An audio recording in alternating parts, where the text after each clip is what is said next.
Bueno, muy bien, estamos con el doctor Rolando Núñez, representante de la Fundación Nelson Mandela aquí en la Ciudad de Resistencia. Doctor, como siempre, muchísimas gracias por su gentileza y bienvenido a Contacto Inicial. No, al contrario, un gusto, buen día. Bueno, doctor, siempre lo molestamos en sus actividades para tener su reflexión, su opinión, su punto de vista, desde quizás la vereda de enfrente, lo que tiene que ver con una fundación, con un tinte humanitario, con un tinte político, saber cómo está la provincia o cómo anduvo la provincia en estos últimos 12 meses. Bueno, este año se complicó un poco más porque fue un año extensamente electoral. Esto significó financiar varias campañas detrás de las distintas etapas que hemos vivido, y significó una multiplicación bastante importante de la deuda flotante, que es la que se va a tener que pagar con recursos del ejercicio financiero de la provincia para el año 2016. Esto se acumula a otro grave problema financiero que atraviesa la provincia, que es que Capitanía tuvo que encuadrar los números para pasar los controles internos que lleva Contaduría General de la provincia y externos que lleva el Tribunal de Cuentas, y que luego se sintetiza en la cuenta general del ejercicio financiero del año que estamos pasando, que se tiene que enviar para mayo del año que viene. Y allí hay un problema bastante importante porque se trabajó con el concepto de caja única. Desde la caja única se disparaban egresos y recursos de acuerdo a la contingencia, de acuerdo a las necesidades o las decisiones políticas, y eso desarmó toda una estructura administrativa financiera que ya venía mal y que llegó a una situación mucho más grave todavía. No sabemos cuánto dinero se necesita para soportar ese abuso del uso financiero y encuadrar los números de la provincia tal cual exigen las normas de administración financiera pública. Doctor, estos más de 1.600 millones de pesos aprobados por la legislatura, lo que tiene que ver con el presupuesto 2016, teniendo en cuenta que avanza el juicio también desde el Poder Judicial por el tema del embargo a los empleados judiciales que han ganado, obviamente, la causa que tiene que ver con las retenciones extraídas de la década del 90. La caja se complica, y mucho más ahora que en este ejercicio 2016 la aprobación de este presupuesto quizás no alcance ni siquiera para llegar al primer semestre.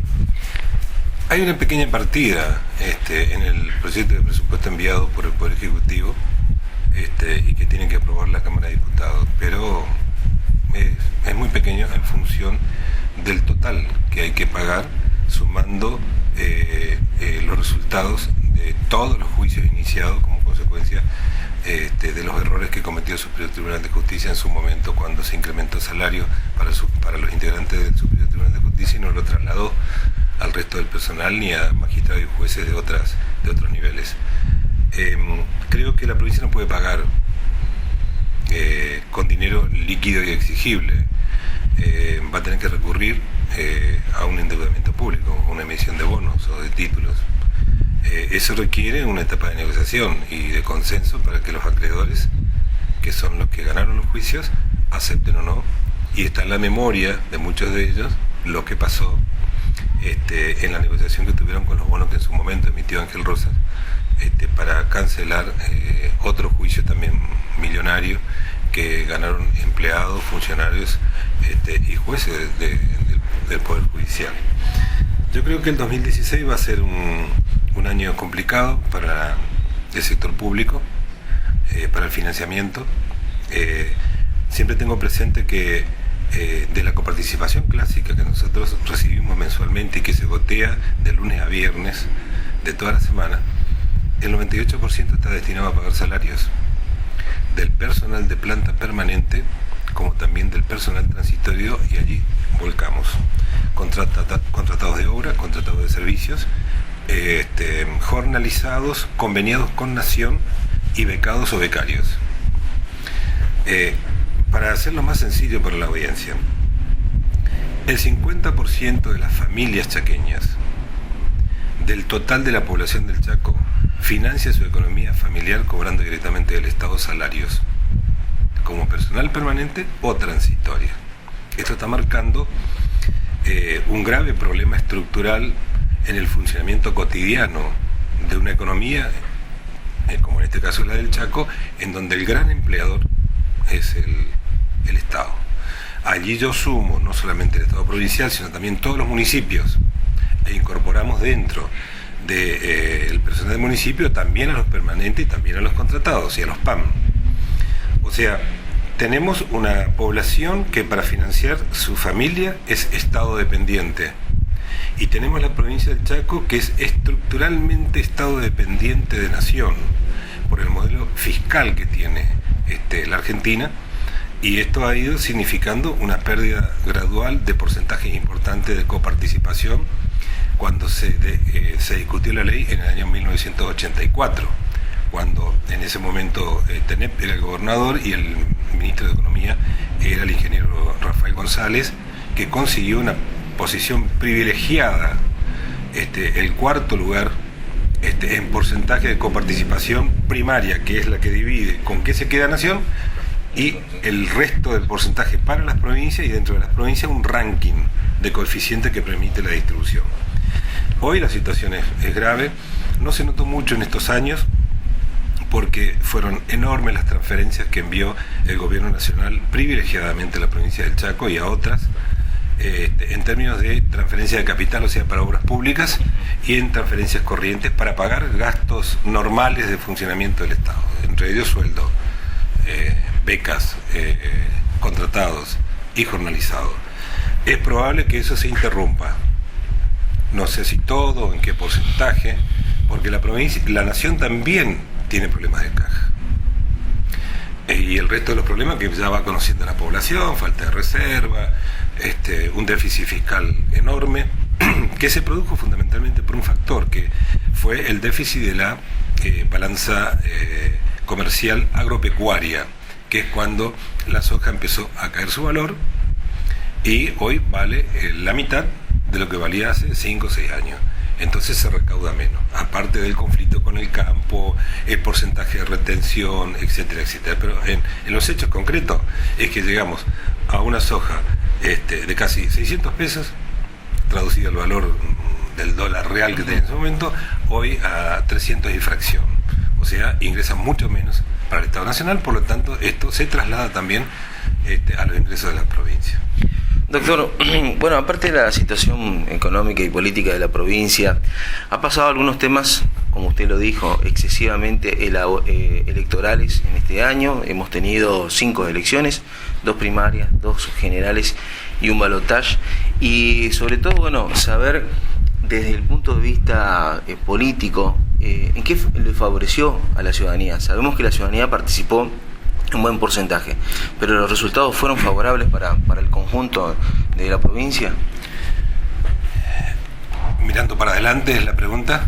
Mirando para adelante y resumiendo este periodo. El sistema de representación política y el sistema democrático tiene 2 legitimidades que se tienen que sumar. Una cuestión es la legitimidad de origen, resultado de las elecciones. La segunda cuestión es tan importante como la legitimidad de origen, es la legitimidad de gestión. ¿Cómo se gobierna? Cuando se dice gestión Ayala, gestión Capitanich, gestión Macri, gestión quien sea, no se está siendo certero, no se está siendo exacto para describir cómo está gobernando tal o cual gobernante. En realidad, gestionar bien es otra cosa. Y ese es el término gobernanza, que es un término castizo, que los argentinos no estamos acostumbrados a. Y nosotros siempre hicimos bien la gobernanza para analizar la gestión de gobierno. Lo pesamos y lo medimos y establecemos los resultados desde nuestro punto de vista. Bien, si vemos los 8 años de gestión de Capitanich, es pago de salario público y obras públicas financiadas por la nación. Luego, inconducta presupuestaria, inconducta en el manejo financiero de los recursos, dejó de lado todo lo que había planteado inicialmente, que eran presupuestos bianuales para poder planificar, para poder evolucionar coordinadamente en el uso cada vez más eficiente de los recursos. No fue así. Lamentablemente no fue así, y cuando fue reelegido no hizo el encuadramiento financiero de los recursos y de lo gastado en la primera gestión. Allí cometió un error el radicalismo porque le exigió, pero como fue reelegido pudo encuadrar hasta el último día de su segundo mandato. Ese es el problema que estamos atravesando en este momento y es la gran herencia que recibe el ingeniero Domingo Pepo, no solamente la flotante, sino cuánta plata necesitamos para lograr un correcto encuadramiento del abuso del uso financiero de los dos mandatos de capitanía. Y un gran signo de pregunta porque nunca los dieron a conocer. Pero cuando hablamos de presupuestos millonarios, tenemos que estar pensando que necesitamos recursos millonarios. Creo que algunos de los préstamos que se intentan conseguir es para enjuagar justamente este encuadramiento, que está hecho en los papeles, pero está faltando plata. Hacia adelante, los primeros 6 meses del gobierno de Pepo van a ser complicadísimos por los factores que les señalé antes, por la devaluación dispuesta por Macri. Estuvimos viendo el sector petrolero en estos días. La Cámara Petrolera está evaluando los pasos siguientes, pero fundamentalmente la Cámara de Expendedores de Combustible está hablando de una nafta valor promedio el litro de 19 a 20 pesos en 1 o en 2 tramos. Entonces, ¿cuál es la matriz que viene? ¿Qué es lo caro de aquí en adelante? Comestibles y combustibles. Hay que seguir los dos rubros. Y ahí vamos a tener el diseño del impacto del levantamiento violento del cepo, sin políticas fiscales, por lo menos informada a la opinión pública, y sin políticas monetarias. Y hay que entender lo otro. Las reservas que van a construir para el Banco Central para intervenir en el mercado si se escapa el dólar son todos dólares financieros, o sea, especulativos. Ese es otro grave problema también, porque no nos están diciendo por cuánto tiempo entran y cuál es el costo de intereses que nos van a cobrar por esa plata que va entrando. Y esta línea de préstamos del BID para infraestructura, yo creo que también se van a utilizar para gastos corrientes, porque si no, no cierra para el funcionamiento del Estado. O sea, tenemos una situación compleja hacia adelante.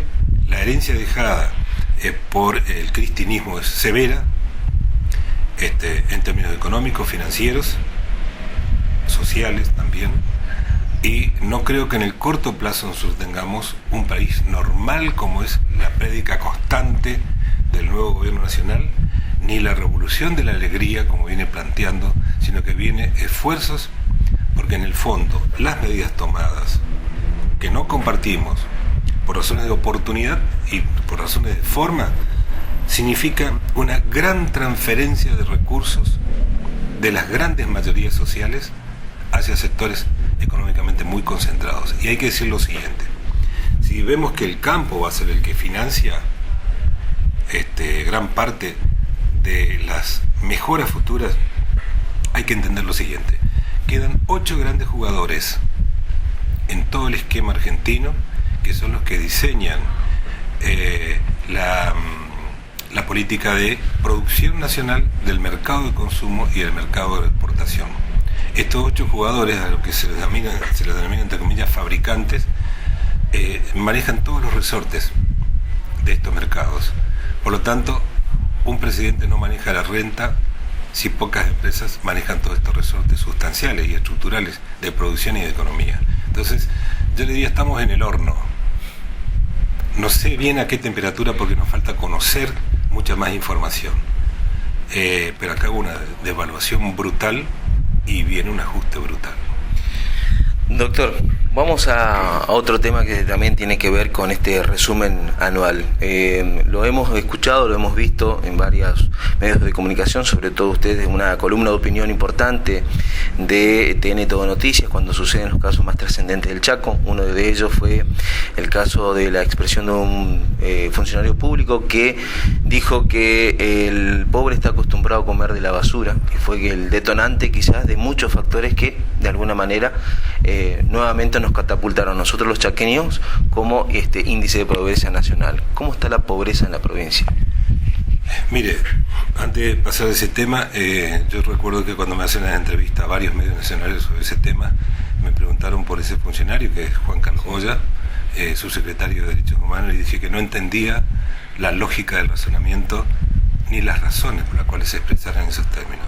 Pasó bastante tiempo ya de ese hecho para esta velocidad que tenemos para vivir la información y la realidad, y yo continúo sin entender la lógica de ese razonamiento. Y tengo derecho a no entender, porque nunca fue explicado. En cuanto a la pobreza, nosotros hicimos el cierre de estimación, porque nosotros somos un centro de estudio muy modesto, muy limitados en medios y naturalmente en recursos, pero lo hicimos el 30 de junio de este año, lo tomamos por semestre. Al 31 de diciembre de este año lo vamos a hacer seguramente para el mes de marzo, abril del año que viene.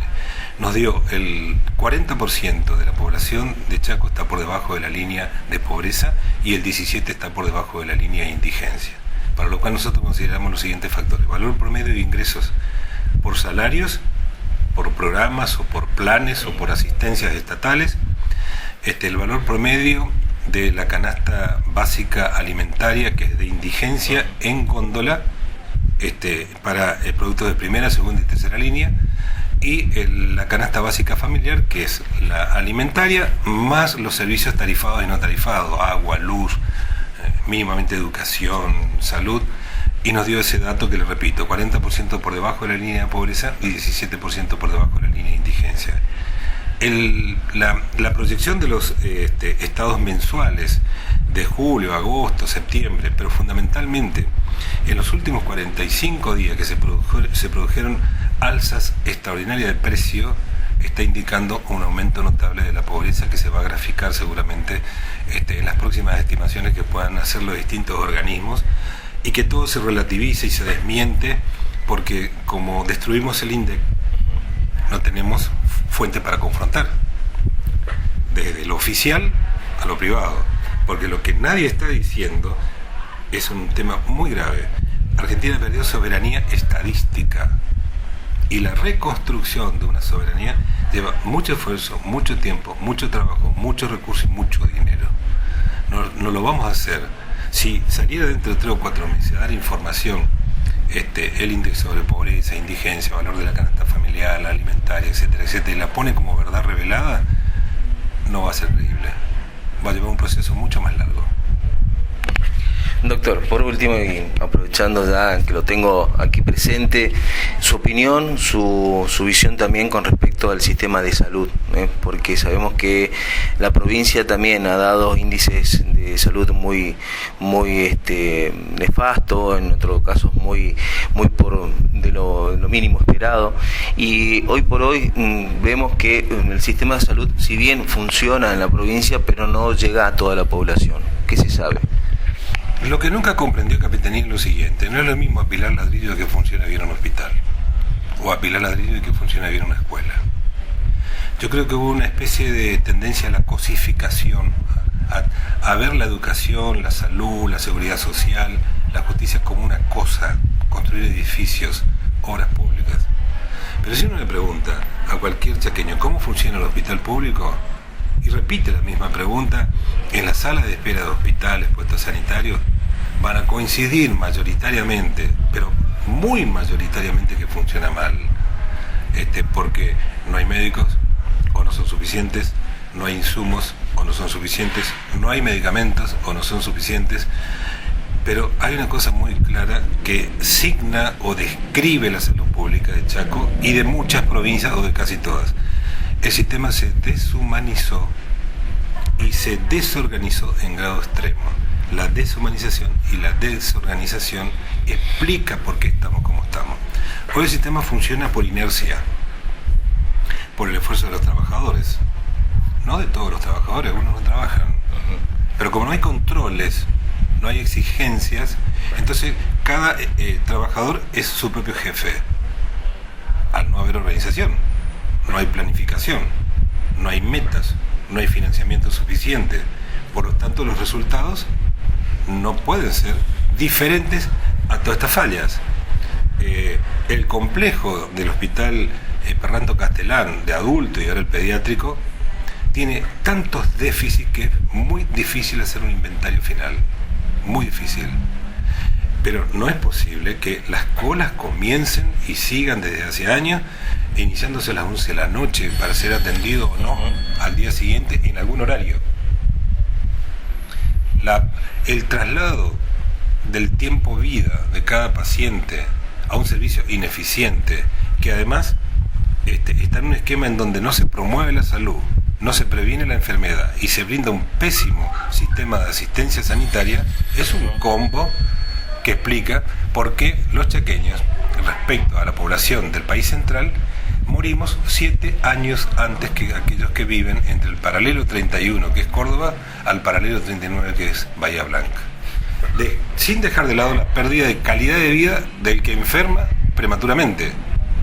Y ni hablemos de enfermedades endémicas como el mal de Chagas, o la tuberculosis, o la desnutrición, o la malnutrición, o la parasitosis. Si yo voy al impenetrable, veo puestos sanitarios cerrados.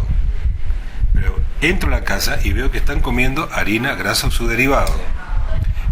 Son familias enteras que son farináceas, que significa viven en hidrato de carbono. Tienen tendencias a enfermar y a morir prematuramente. Y cuando van al hospital, no hay resolución. Entonces, tenemos una fórmula completa que atenta contra la salud y contra la vida. Sager, el último ministro, nunca asumió el compromiso de modificar o comenzar a modificar las estructuras viciadas del sistema sanitario. Tengo entendido que dijo en sus círculos más cercanos, algunos de los cuales nosotros conocemos, que para poder transformar el sistema de salud pública hay que hacer una reforma a fondo, pero no pudo haber asumido e ir luego como diputado tranquilamente a su casa con esa mirada y no haber hecho absolutamente nada. Mire, en pocas áreas vimos malos ministros, pero en el área de salud todos fueron malos medidos en resultado. Todos. Aisladamente aparecía un funcionario que conocía algo y se comprometía a hacerlo. Y después está el tema del tráfico de influencia y la corrupción. Ahí tenemos peaje cada 7 metros, cada 10 metros en el octavo piso. Y eso conspira, porque la corrupción tiene un impacto en la compra de bienes y de servicios. El tema de las ambulancias fue indignante, vergonzoso. Nosotros la investigación que hicimos, lo hicimos entregando directamente la denuncia administrativa ante el anterior al ministro Sager en su privada, para que no trascendiera la información de la mesa de entrada hasta llegar al ministro. Y planteamos que hiciera inmediatamente la denuncia penal y propusiera al fiscal penal de turno el allanamiento de los depósitos donde estaban las autopartes de las ambulancias, con fotografías que hemos aportado, con domicilios, con nombres, con todo. No hizo la denuncia penal. Ese funcionario violó su obligación de hacer la denuncia penal. Eso fue el 17 de octubre del 2014. En abril, ya estando Sager, ampliamos la denuncia. Tampoco hizo nada. Abrió un sumario administrativo, hasta que hace poco tiempo, como en fin de semana largo, ingresó clandestinamente al depósito de un organismo que se llama Dirección de Ingeniería Hospitalaria, cuyo cargo está el manejo de todas las ambulancias en última instancia, entre otras cosas. Que entramos al depósito porque habían reingresado clandestinamente autopartes. La directora del organismo no nos dejó entrar hasta que ella viniera. Le digo, ¿a qué hora va a venir? No sé. Nosotros somos personas adultas, no podemos aceptar un destrato tan indecoroso. Y tuve que llamarle personalmente a su celular porque el jefe de taller no quería llamarla y no estaba en su lugar de trabajo. Y un compañero nuestro estaba en el frente de su vereda y estaba en su casa en vez de estar trabajando. Entonces hicimos una presentación ante el fiscal de turno, porque finalmente se hizo la denuncia. Como amigos curiados nos presentamos y le dijimos, esto pasó, allane. Y era muy sencillo. Estaban en un entrepiso tabicado, reingresaron parte de las autopartes sustraídas. ¿Y sabe cómo descubrimos nosotros que eso pasó? No solamente por la confianza que nos merecen algunos trabajadores que nos dieron esa información, es porque ¿qué hicieron? Levantaron algunas autopartes, estaba todo limpio. Claro. Las mesas de apoyo estaban todas limpias en vista, pero cuando se levantaba el producto, la parte de abajo donde estaba sucio. O sea, primero trajeron todo y después limpiaron los costados. ¿Se da cuenta? Entonces, si no combatimos la corrupción y no recuperamos los recursos que absorbe la corrupción y el tráfico de influencias, tampoco podemos mejorar nada. Doctor, agradecido desde ya por este tiempo, por este espacio. Sabemos que es una persona muy neutral en los temas importantes de la provincia. Ojalá que, podamos tener la proyección del 2006 continuando con estas entrevistas, continuando con alguna opinión en particular. Y le dejo la última, sí, sobre todo para la audiencia. ¿Cuál es el deseo que tiene usted en lo personal y en representación también de su fundación para este 2016? El deseo de siempre, que tengamos gobernantes normales y decentes en el país y en todas las provincias. Doctor Rolando Núñez, muchísimas gracias. Gracias a ustedes, buen día.